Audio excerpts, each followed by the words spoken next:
Okay, so I gotta call some people out right now. But it's gonna be on friendly terms because these guys are still my boys. I don't have any beef with them or anything, but they requested for this video pretty much, and those two are Jason, Ty, and Shanks. They're going on me because I like Skypiea the best in One Piece. Okay, and this is something that I think I just have to address right now. Okay, in the past I've always said that Skypiea was the best arc in One Piece. After much consideration, I don't consider Skypiea the best arc in One Piece anymore. However, it is still a top 3 arc, in my opinion, in the series. And the two arcs that I put above it are Sabody and Marineford, okay? So basically, I just want to explain to you why I like Skypiea so much. And it basically boils down to two things for me. One, the villains, and two, the Shandians, and their whole story. And then three, I guess three sort of counts as, what sort of counts as, Nolan and Calgara's their past. Those three things together, and of course, with some of the action and some of the other stuff, the your general stuff. But those three things in particular, when you put those three together, those three come out to be my favorite arc so far in the series. And people always give me a look like, what the fuck are you thinking? Well, let me explain. On the villain side, I have always said that Crocodile and Enel are the two best villains in the series, and I probably say Crocodile is better, but Enel is not so bad at number two. Okay. Uh, and just comparing the henchmen. I mean, like I said, one of the problems I have with One Piece is that it doesn't really have as good henchmen as I've seen from other series. I really don't like some of the villains in the series, and I think if Oda can just make better villains, if he can improve the characterization of some of his villains in this series, then it's well on its way to going places. Um, yeah, sorry guys, 1 second. Okay, so yeah, definitely the villains. Definitely the villains. Just comparing them to Baroque. Okay, so people are going to be asking like, okay, what about Baroque works? Aren't they the best henchmen in the series, or CP9, or other people like that? Let me explain to you. I have both the CP9 and the Baroque Works Wikia page open right now. Okay, the One Piece Wikia pages. So for Baroque Works, I'm looking at it right now. And Mr. Zero, aka Crocodile, doesn't count because he's the boss, so I'm taking him out of here. Outs Everyone else, there are only two characters I cared for as villains at that point when I was watching it. Mr. One and Mr. Five. Not even Robin. I didn't care for Robin until the end when she was decoding that poneglyph underneath Cobra's palace. Mr. One was cool. He's pretty cool in my opinion. I just like his whole overall demeanor, his design, his power is pretty cool. His fight with Zoro was excellent. Um, Mr. Five, Mr. Five, and see, Mr. Five is the shaky one over here. Because outside of these two, I didn't really like anyone else in Baroque Wars. Not even Mr. Two or Mr. Three. I mean, personally, I don't like them. Mr. Five is he's cool because he has the booger bonds, but after that, he just falls apart. And that's my problem with the Baroque Work reagents because I feel like they just get thrown aside too easily and too quickly, as opposed to the henchmen from Alabasta, especially Shura and Om. Now, of course, we had Satori in Annals Priests, we had Gadatsu, but definitely Shura and Om. Like those two were so menacing to me, and they actually did stuff. Um, with Shura beating Gonfall, Shura beating Chopper, uh, Ohm was pretty cool also with his whole dog and the dog how it would just listen to anybody. That shit was hilarious. And just their powers and just their overall cool looking design. Just looking at those things and just comparing it to the Arlong arc. Like I don't care for the henchmen in the Arlong arc honestly. I really don't like Arlong all that much to be honest with you. I mean outside of Nami's past and portions of the final battle between Luffy and Arlong, I mean yeah, I don't I don't really like Arlong that much. Alabasta, Drum Island. I mean, Dalton and Chopper are the only two things I care about in Drum Island. Uh, Alabasta, like I said, I don't think Baroque Works is that impressive. Outside of Crocodile and Mr. One and maybe Mr. Five. Um, Sky. Oh, okay, well I can get to Skyland sometime later, but Skypiea Oh, that's gonna be Water 7, should I say? Oh yeah, and I guess I could talk about CP9 at this point. I'm not too big a fan of CP9 outside of Lucci. The Kaku and Jabra had excellent opportunities to become one of those two would probably have been my favorite member of CP9 if their fights and their characterization was just a little better. I don't. Khalifa's useless to me. Kurama Motori's useless to me. Chapapa's useless to me. Blue Note just got one-shotted. Um, Kaku. I mean, it's not that he got the giraffe. It's just his fight with Zoro was terrible in my opinion, and it was sort of the same. It was sort of the same thing with Sanji and Jabra, but in the case with Jabra, I mean Sanji did use Diable Jambe, so that was one of the good things that came out of it. But just comparing Shura and Ohm to Kaku and Jabra and the rest of the CP9, and Lucci to me doesn't count because Lucci, like I said, is pretty much the main antagonist of that arc. Just comparing them as henchmen, I just don't. I don't see it. I don't see them. I don't see them being better than the four priests from Mano.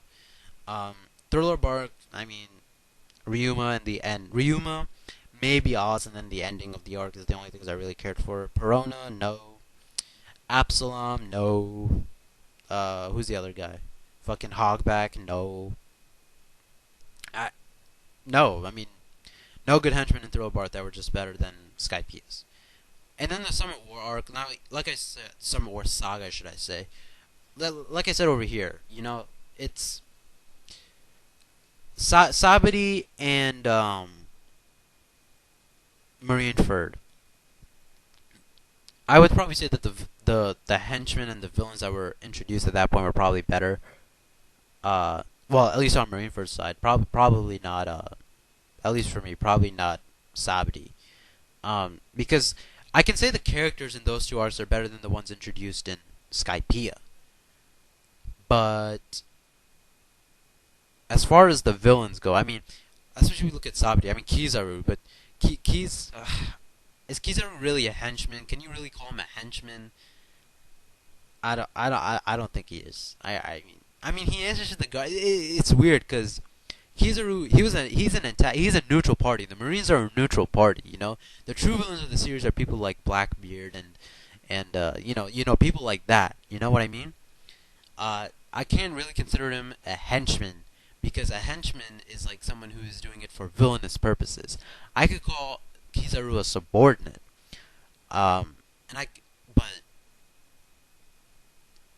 he's not a henchman. He's a subordinate, and there's a difference between that because the intent I think is what separates a henchman and a subordinate. I mean, if you're villainous, I feel like you're a henchman. You know what I mean? So yeah, I mean, and then Sentamaru, no, I would still put Shura and Ohm above him. He wasn't. I mean, sure, he was owning Luffy at that point, but Shura and Ohm are just more menacing to me. And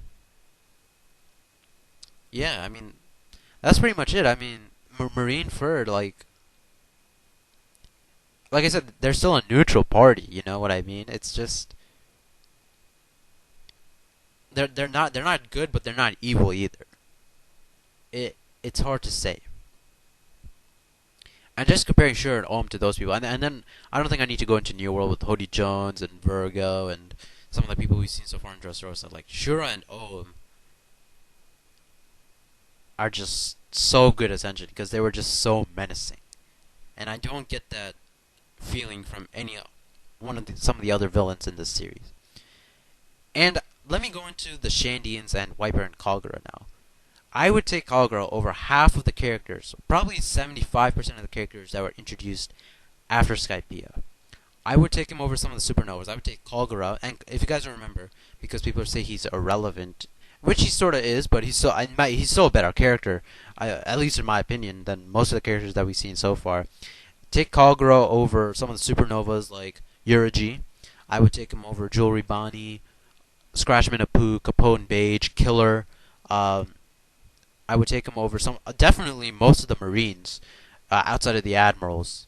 I don't really like the Marines. If you're not an admiral or above, you're really not that important to me. Except if you're Garp or if you're someone like Momonga.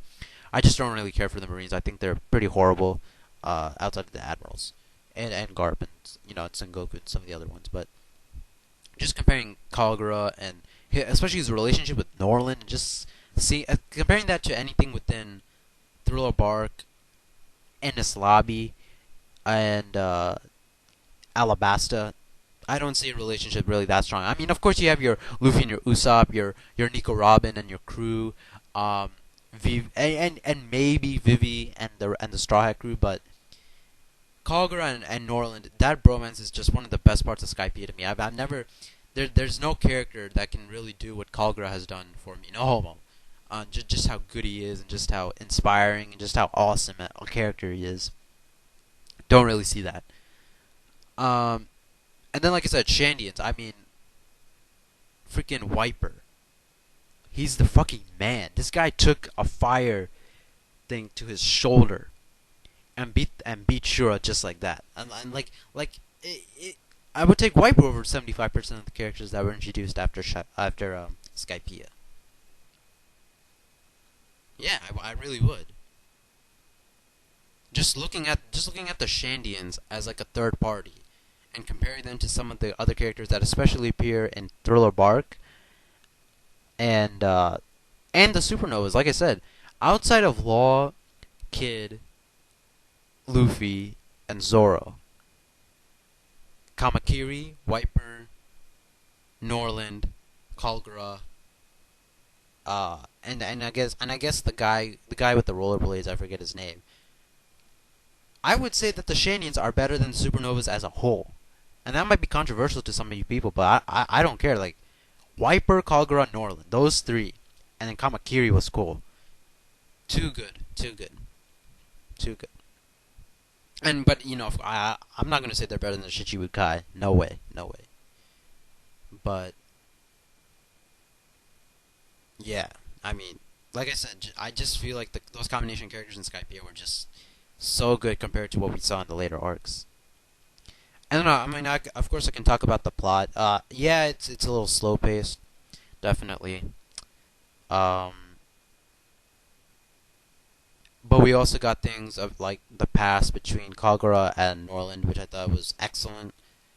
The whole thing with the City of Gold and the Void Century, the thing about Poseidon at the end, the fights. I don't see anything from most things from One Piece don't touch that, in my opinion. Now, like I said, there are two arcs that I consider better than Skypiea, Sabaody and Marineford. They have better fights, they had better characters, the plot twists were a little better. So yeah, I would definitely put those two above it, but I'm not gonna put. I mean, Water 7. I mean, Robin and Usopp left, but and then there was a whole deal with the tsunami. So maybe I would put that. My bad. Maybe I would put that on par with Skypiea.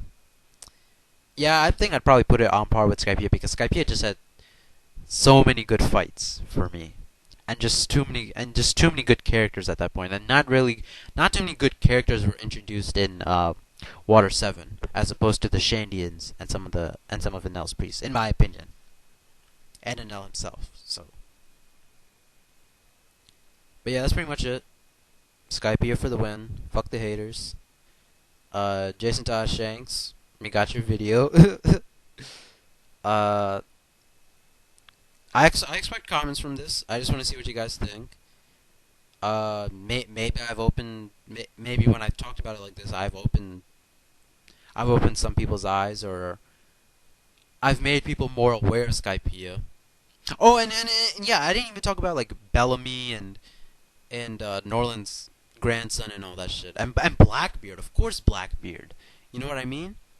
The Jaya arc. Oh man, can't believe I missed that. But then again, of course we got like Ace and Alabasta. We got the introduction of other Marines and Admirals later on. So I guess that sort of balances out, but still though. But yeah, that's me. Skypiea is my favorite arc. Fuck the haters. Top 3 arc in One Piece. Don't care what anyone says. You're not gonna prove it to me otherwise. You're not gonna prove to me at least that Arlong is better than You're not gonna prove to me that Arlong and Alabasta are better than that of Skypiea. There's absolutely no way. I mean, in my opinion, but still, no way. You can definitely tell me that Sabity, Marineford, and maybe Water 7 are better. And then with Water 7 it's a maybe because the characters in Skypiea are just better. Um, so yeah, Skypiea, Jaya, top 3 arc in One Piece. Um, Probably top 3 saga when I think. Well, no, I would probably say the Sky Island saga as a whole is the second best behind the Summit War arc. Um, the Summit War saga because Summit War saga had Sabity and Marineford, and then it also included Impel Down. Impel Down didn't get good to me until they freed Crocodile and Jinbei and what's this other guy's name? Shit. Well, yeah, no, Crocodile and Jinbei were the two main ones, right? So yeah, those two. And then Ivankov with the Revolutionary, but okay. No, just no.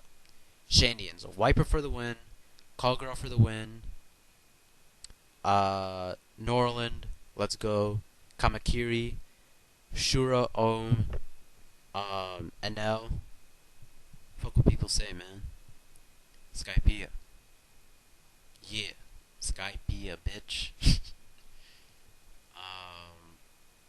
Top 3 arc in One Piece. I don't give a fuck what people say. And with that, I shall see you guys later. And please put constructive comments in the fucking comment section below. God, I can't even talk. Jason Tosh Shanks, you got your video. Peace.